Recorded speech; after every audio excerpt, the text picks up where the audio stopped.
Before we get into everything, make sure you guys check out my Sea of Stars review video where I do have a giveaway that we are doing. Once we hit 1,000 subscribers, we did just hit 500, so I appreciate everybody that did subscribe, but we are doing a giveaway for a Nintendo 64 online controller for Nintendo Switch, so check out that video. Enter has all the rules and everything in that video, so make sure you guys check that out.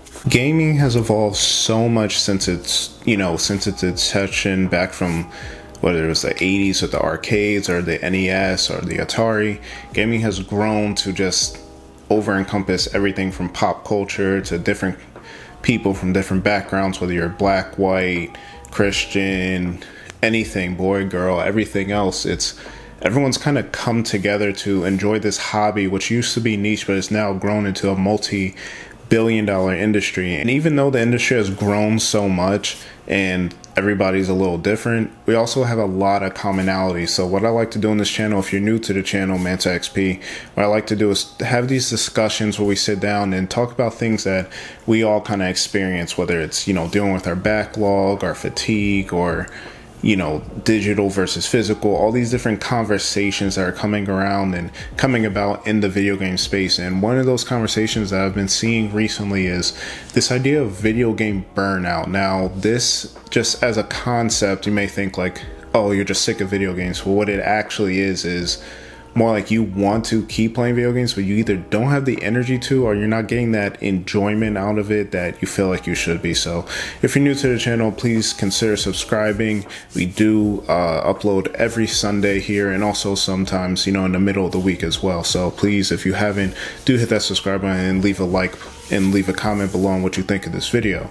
Now, let's get into what burnout actually is when it comes to video games. So as I mentioned, video game burnout is more so along the lines of like, hey, I want to play a game, or like, hey, I got some downtime, or there's some games in my backlog that I really want to play, or there's games that everybody's playing I really want to play, but you just don't really feel like it. Like, you can't bring yourself, and this sounds probably crazy to anybody that doesn't play video games, that like, oh my god, how can video games stress you out or make you feel like you don't, but like, it's a real thing. Like, I find the same thing with TV sometimes, where there's a million shows you want to watch, but you're like, I'm not in the mood to watch a super cerebral or sit down and think kind of thing. Sometimes you want to just watch reality TV, turn your brain off. Or like, if you like anime like me, I don't feel like reading subtitles right now, but I don't want to watch the dub, so I just don't watch the anime at all. It's like, kind of applies to a lot of different mediums. So when it comes to video games,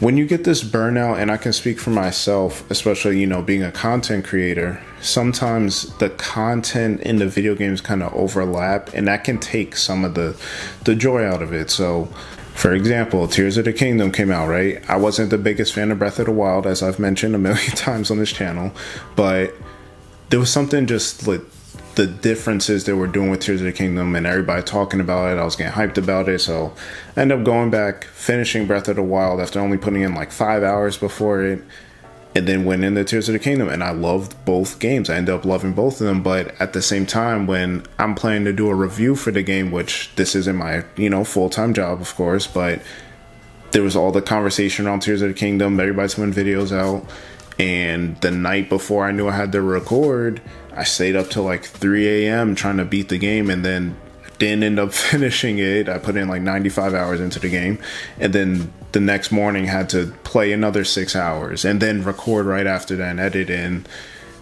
That wasn't the greatest experience. Now, for people that don't do content, what the burnout can be is just like, what can cause it, I'll say, is it could be FOMO. When it comes, like I said, Tears of the Kingdom, like, you might just feel like everybody's playing it, or like Elden Ring or Baldur's Gate, whatever these water cooler video games are, you feel like, I just gotta play it. And you can be enjoying it, but after a while you feel like you're playing it just because everybody else is. It's a game you probably plan to get to at some point, but you just now feel compelled, like, I gotta be playing it. Or like, if you have some downtime, like, oh, I could be doing this. Like, it turns into kind of like a job sometimes, which isn't fun for any of your hobbies. You never want to think about it like, oh, I could be I could be being productive right now by playing a video game. Or like, I think about this with the Switch, Switch is portable, and I think like, oh, I got some downtime. I could be playing, through, an RPG or Super Mario Wonder, which just came out, because, you could go in, beat a level, and be done with it. But that's not how video games are, intended to be. And that kind of leads to my next point with what kind of causes this burnout, and that is playing without a purpose. Like, not saying, video games have to be this grandmaster, like, fulfilling life experience or anything, but you do want to kind of feel like you're playing because you want to. You don't want to play because you feel like you have to, you're being compelled, everybody else is doing it, you don't want to be left out of the conversation, things like that. But when you start doing that, you start turning it, like I said, into a job, or just feel like, oh, I have to do this, and you're just doing it. You're not getting the full experience or enjoyment. Now, I will say the other, like, kind of good problem to have that we have nowadays is just there's so many video games. There's so many, different systems. There's different access. There's like emulators or subscription services. There's, games going on sale all the time, secondhand. You could get games a lot cheaper. Some of us that grew up playing are now older and got our own money and things like that. So that's another thing that adds to it. You just feel like you're grabbing games. There's games I probably wouldn't play if it wasn't on Game Pass or PlayStation Plus or whatever. Or like, well, a game goes on sale for $10, and I'm like, yeah, I might as well pick it up. And it's like, would I have bought it either, if it wasn't on sale?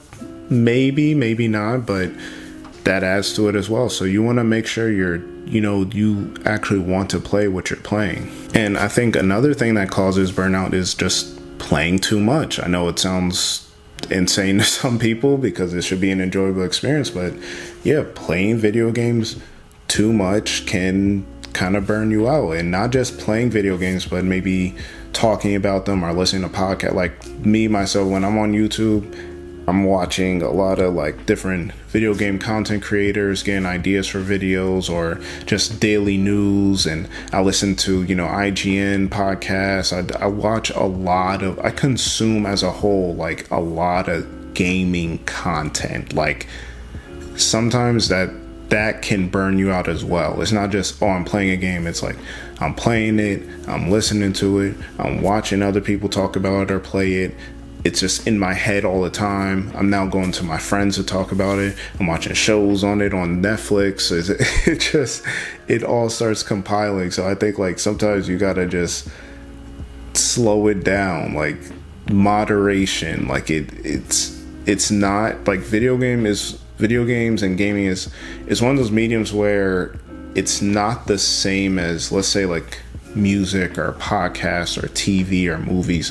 Like, it's not a passive thing. You can't just turn on a video game and sit there, like, especially depending on what you're playing. Like right now I'm playing Lies of P. Like I can't turn my brain off when I'm playing it. There's story elements, there's deep content, combat systems. It's very, lore heavy. It's very like reactionary. You can't pause the game. Like your brain has to be on and firing on all cylinders, or else you're just not going to enjoy your time either.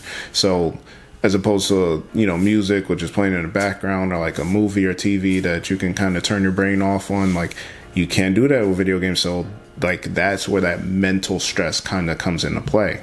I want to kind of talk about like ways to avoid, the gaming burnout. Like how do we get away from all these things? So like the easiest tip is just do the opposite of everything I just said. But yeah, the first obvious tip is take a break sometimes, do it in moderation. If you're gaming every day, maybe cut it down to every other day, maybe just the weekends. Maybe, you don't need a full strict schedule, but just know like what works for you. Like, oh, I'm just gaming every single day just because I have free time. It's like, oh, sometimes, spend time with your significant other when you have free time during the night. Like, maybe watch a movie or something, maybe read a book, maybe, catch up with friends you haven't talked to, maybe just go to bed earlier, get some more rest. Like, there's a million things you can do to, just calm it down. You don't want to overload your brain, even if you think you're enjoying it. Sometimes we overindulge in things that aren't necessarily good for us, over a long span of time, whether that's food or media or entertainment. Like yeah, it seems fun during the time, or like you're enjoying it, but it's just like your body naturally is going to start reacting to some of these things. So I think take a break, cut down, moderation, maybe, like I said before, if you're playing video games and doing a podcast and the YouTube and all that, maybe cut some of that out. Just play games, but don't listen to the podcast. Maybe change up what you listen to or watch on YouTube. Like, there's a way to kind of decrease how much exposure you're giving yourself to the video games all the time, if it's an issue for you. The next tip I'll give is play what you actually like. So this goes back to that FOMO conversation, and not saying you dislike the games, but play games that you actually have an interest in, like a genuine interest that you've been looking forward to. Don't think like, oh, nothing's coming out, what can I find something to play, and then you're just playing because someone else said this game is great. And sometimes that's great. Like, there's games that I didn't know about and someone else will recommend it, or I'll see it on YouTube and go, oh, I'll try it out, sure, why not? But we kind of want to think about like what actually interests you and make sure you're not just hopping on the train because of FOMO, or you don't want to be left out of the conversation. Like, play something that you actually want to play. And then my last tip is switch it up. I think sometimes we play a lot of games that are around like similar genres, or maybe we like a bunch of different games, but we play only one genre for a long stretch of time, and that kind of makes us feel like, you know, you're just doing the same thing over and over again. So I think switching it up is good. You know, if you mostly play, you know, long RPGs, you know, switch it up, throw a platformer in there, or play a, you know, graphic novel, or, you know, if you normally play horror survival games, play something a little more lighthearted, or, you know, an action game or something like that. And even, you know, those genres of games have subgenres within them, right? Like, to me, like I mentioned before, I'm playing Lies of P, which is a very like dark, moody, very difficult, you know, Souls-like game. So I also like action games. So on the other end of that, it's like, okay, I could play an action JRPG, or, you know, a hack and slash or something, which is, it's similar as far as like learning combat systems and things like that, but it's not nearly as, you know, very aggressive and very intense, and, you know, you're on your toes all the time and you're just restarting all the time, getting frustrated.